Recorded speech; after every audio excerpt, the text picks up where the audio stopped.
বেণীমাধব, বেণীমাধব, তোমার বাড়ি যাব। বেণীমাধব, তুমি কি আর আমার কথা ভাবো? বেণীমাধব মোহনবাসী তমাল তরুমূলে বাজিয়েছিলে। আমি তখন মালতী স্কুলে ডেস্কে বসে অঙ্ক করি। ছোট্ট ক্লাস ঘর, বাইরে দিদিমণির পাশে দিদিমণির বর। আমি তখন নবম শ্রেণী, আমি তখন শাড়ি। আলাপ হলো বেণীমাধব সুলেখাদের বাড়ি। বেণীমাধব, বেণীমাধব, লেখাপড়ায় ভালো। শহর থেকে বেড়াতে এলে আমার রং কালো। তোমায় দেখে এক দৌড়ে পালিয়ে গেছি ঘরে। বেণীমাধব, আমার বাবা দোকানে কাজ করে। কুঞ্জে অলি গুঞ্জে তবু ফুটেছে মঞ্জুরি। সন্ধেবেলায় পড়তে বসে অঙ্কে ভুল করি। আমি তখন নবম শ্রেণী, আমি তখন 16। ব্রিজের ধারে বেণীমাধব লুকিয়ে দেখা হলো।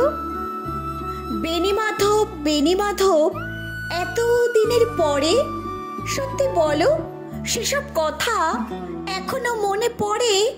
সেসব কথা বলেছো তুমি তোমার প্রেমিকাকে?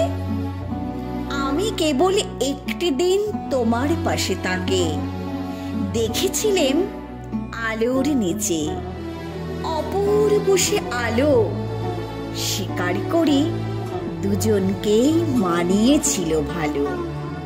জুড়িয়ে দিল চোখ আমার, পুড়িয়ে দিল চোখ। বাড়িতে এসে বলেছিলাম ওদের ভালো হোক। রাতে এখন ঘুমোতে যাই একতলার ঘরে। মেঝের ওপর বিছানা পাতা, জ্যোৎস্না এসে পড়ে।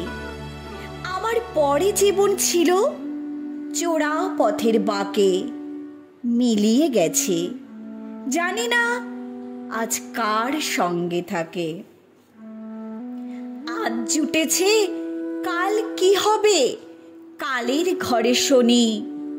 আমি এখন এ পাড়ায় সেলাই দিদিমণি।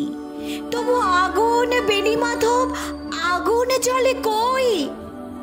কেমন হবে আমিও যদি নষ্ট মেয়ে হই?